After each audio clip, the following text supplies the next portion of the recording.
Hier, j'ai rencontré un nouveau mot. Sérendipité. Pour la première fois et par 2 fois, il est venu se présenter à moi dans la journée. Sérendipité. Il qualifie le hasard heureux, la surprise agréable.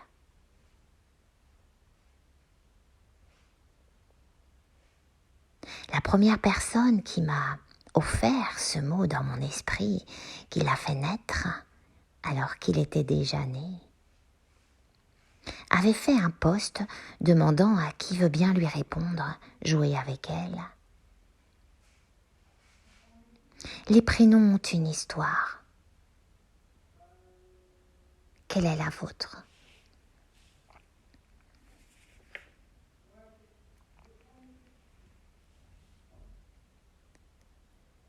Je me suis prêtée avec joie et lui ai raconté la mienne, l'histoire de mon prénom,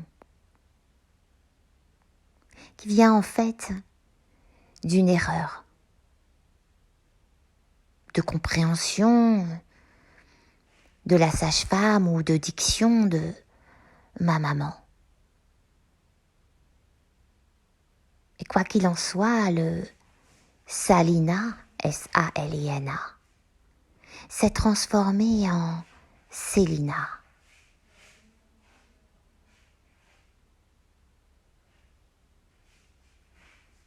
L'acceptation de mon prénom s'est faite en plusieurs étapes. Un long processus. Avant d'accepter la surprise, le cadeau caché, je le recevais, le regardais comme un non-choix. Comme un... Il n'a pas été choisi pour moi. C'est une erreur.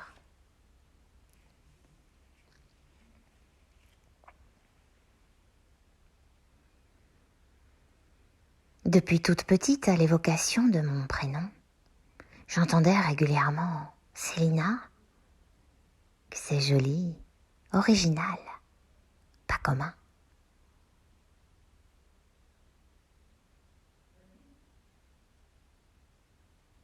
Mais je ne pouvais recevoir ce si bel accueil. Mon regard fixé, préférant alimenter cette histoire de pas choisi, pas celui qui, pas le bon, l'erreur.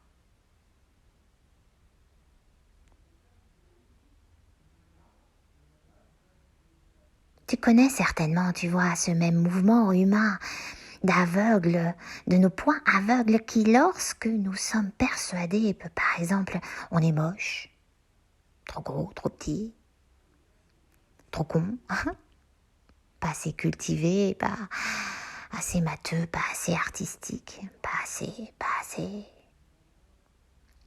Le monde entier pourrait nous dire le contraire, pourrait nous regarder avec des yeux lumineux qui observent la beauté et l'intelligence.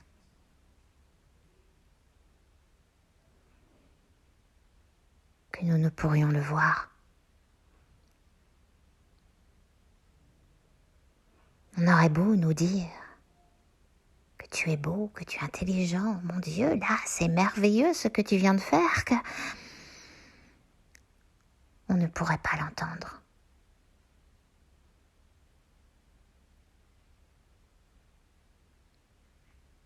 Les sens fermés à la réception, autres que ceux auxquels ils sont connectés, branchés.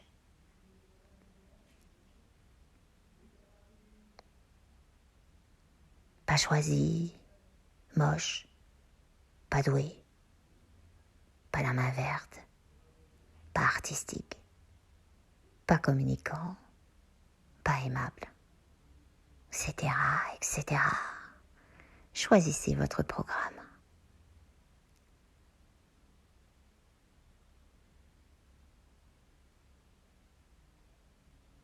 on voit ce que l'on croit.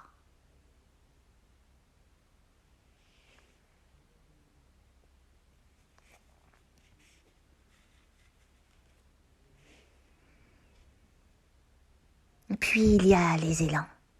Les élans en nous qui raniment, ramènent à la vie, ramènent du vivant dans ces croyances mortes, figées, qui oppressent, qui referment, qui obstruent la sève du vivant.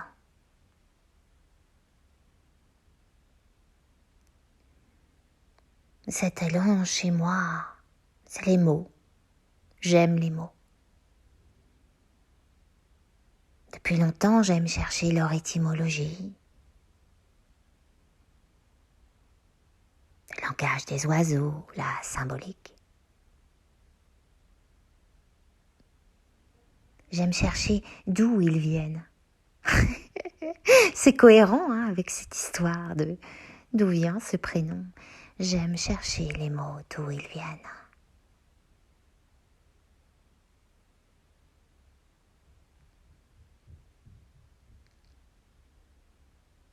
Chacun a ses élans. Le mouvement de vie qui pousse en soi, la sève prête à nourrir, à rendre vie,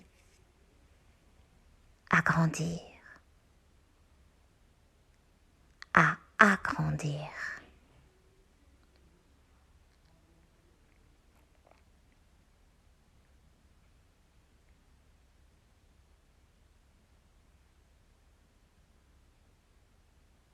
Lorsque j'ai découvert que Kaline était l'anagramme de Célina, une première réconciliation s'est opérée.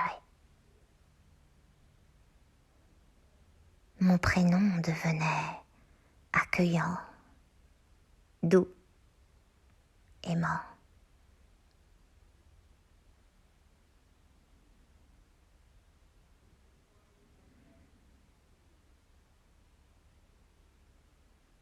Le processus de réconciliation, celui même de la vie, a continué. Au fur et à mesure de mon apprentissage de vie, de mon chemin,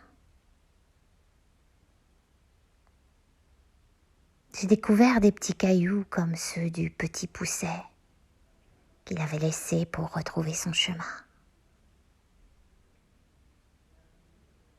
Des trésors au bord de la route.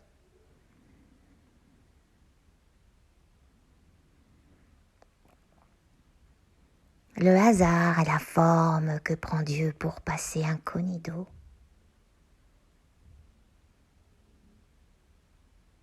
Cette phrase que j'ai aimée dès que je l'ai entendue, qui m'a fait frétiller. Et peut-être te fait frétiller toi aussi, là. Ce hasard.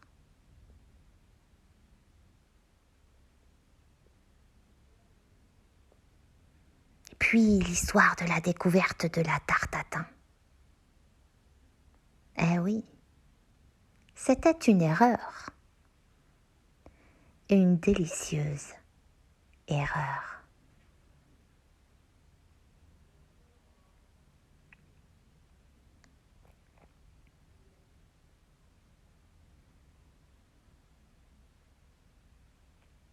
Et même dans mes séances de sophro, puisque l'on emmène son monde partout où l'on est être,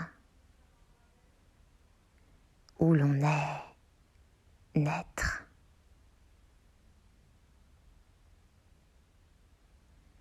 Même dans ces séances, certaines erreurs commises pendant la pratique d'exercice ont offert à moi, participants, et à la sophrologie de nouveaux exercices, plus justes, plus adaptés au moment et à la personne.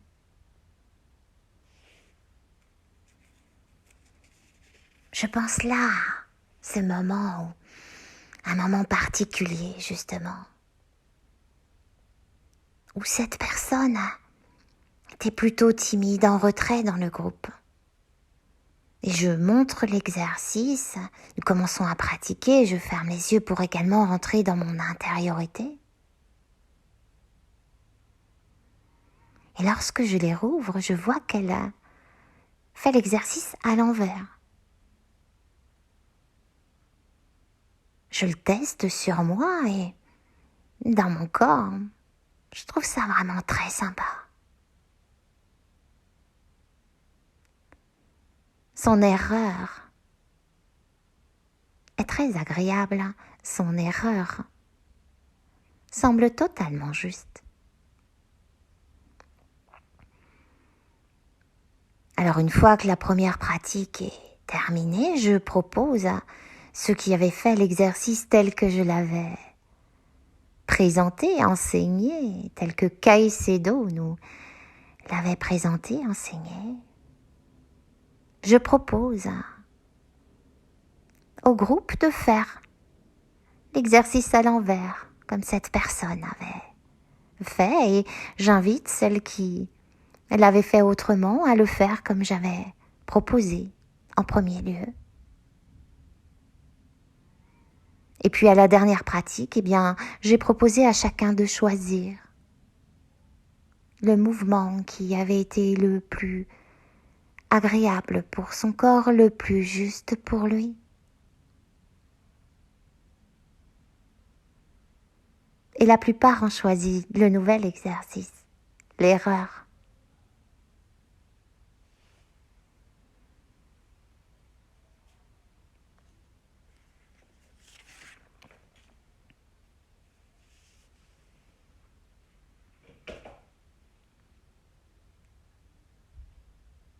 Cette personne a totalement trouvé sa place dans le groupe.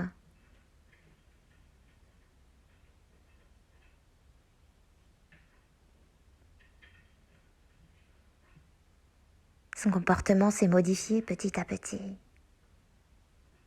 Son erreur était juste. Elle avait toute sa place, elle venait de créer un exercice pour nous tous.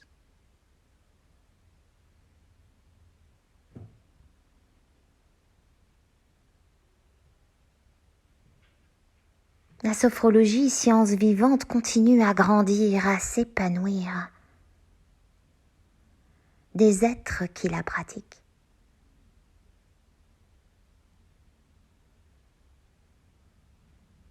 Et lorsqu'il y a des erreurs, c'est intéressant de les tester.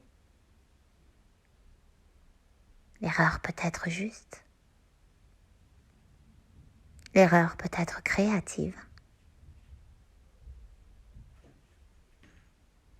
L'erreur peut être un mouvement qui ramène de la vie, qui agrandit. Que l'on le suive ou que l'on ne le suive pas.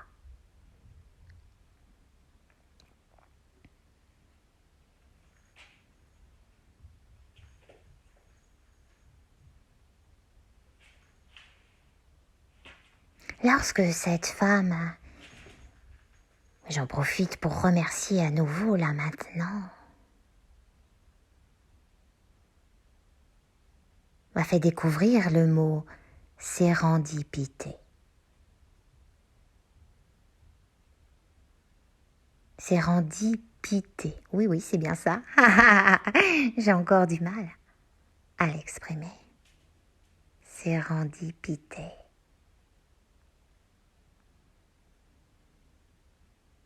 Et puis sa question également, et vous? Quelle est l'histoire de votre prénom?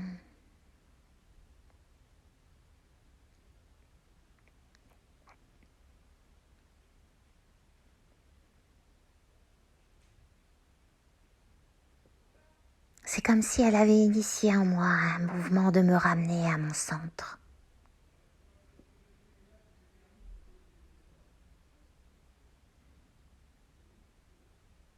À ma sève.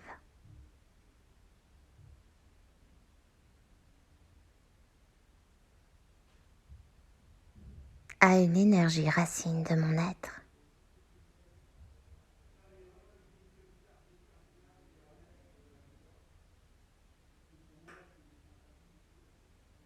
regarder comment une soi-disant erreur est juste. Découvrir l'intelligence cachée.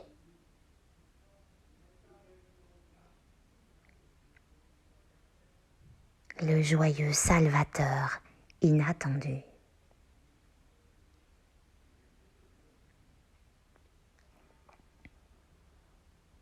Bon, c'est pas toujours joyeux sur le coup, hein, soyons clairs, honnêtes, vrais, humains.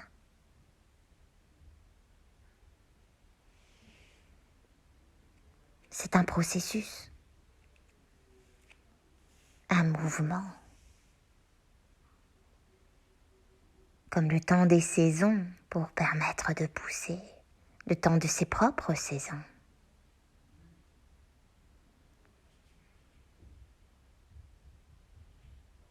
Le temps peut-être de la non-acceptation, le refus, le déni, la fuite, la bataille, la colère, l'injustice, la tristesse, la posture de victime permanente, etc., etc.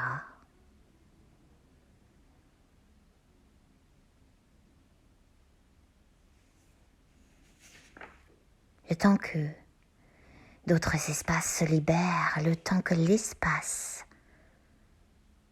se libère, le temps que la sève, sa sève, son jus, nourrissent d'autres espaces.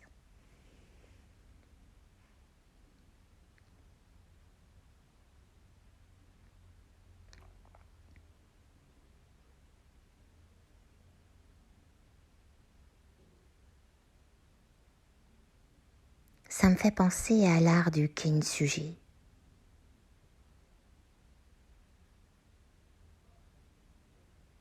Un art japonais ancestral.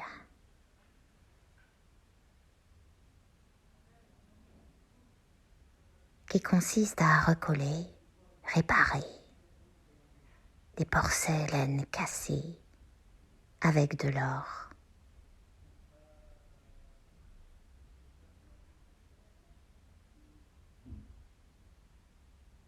Et la porcelaine devient alors une œuvre unique, magnifiée de ses fissures d'or.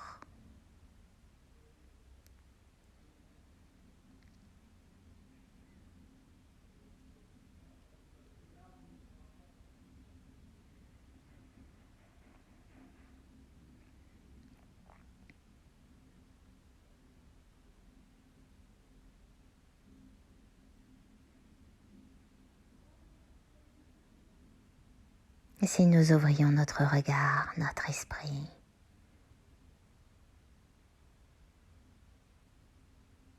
à cette intelligence plus grande, le hasard, l'inattendu,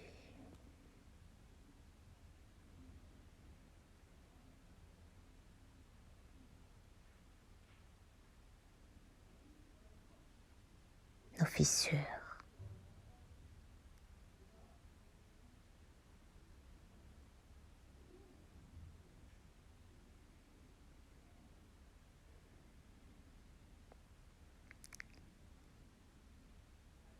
et si nous nous ouvrions à toutes nos soi-disant erreurs, nos soi-disant chutes, pas à pas,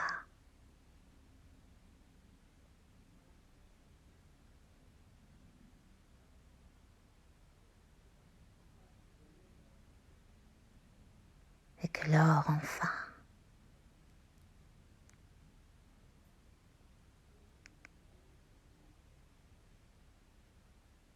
que la sève de l'or vienne nourrir à nos fissures et révéler notre être unique, notre œuvre unique. magnifiée de nos fissures d'or.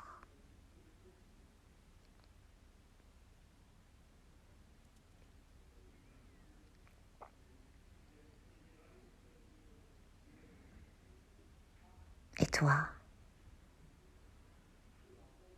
quelle est l'histoire de ton prénom ?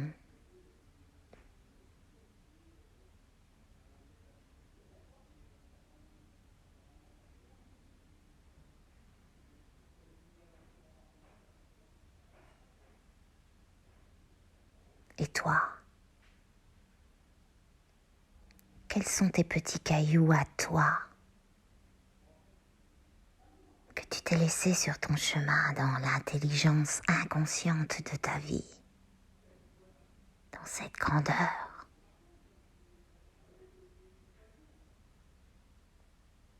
dans cet espace vivant.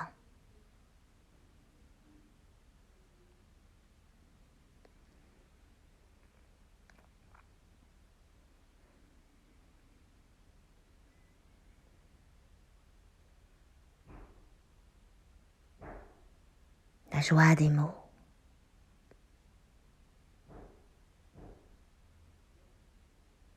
du jeu, du théâtre,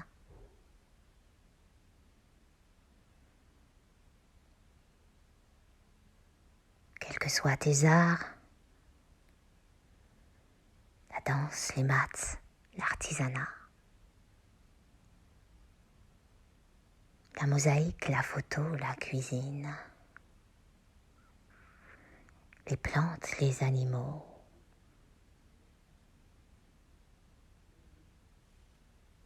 le chant, l'harmonica, la déco,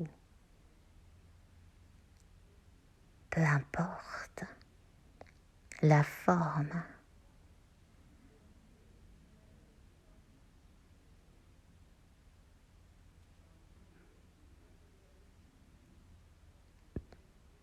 Ce sont tes cailloux, tes trésors.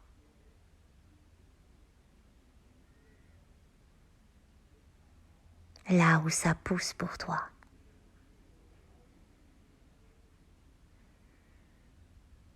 Là où ta sève d'or te va nourrir à nouveau plus d'espace.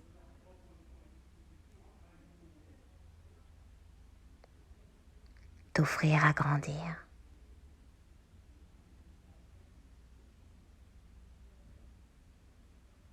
À agrandir.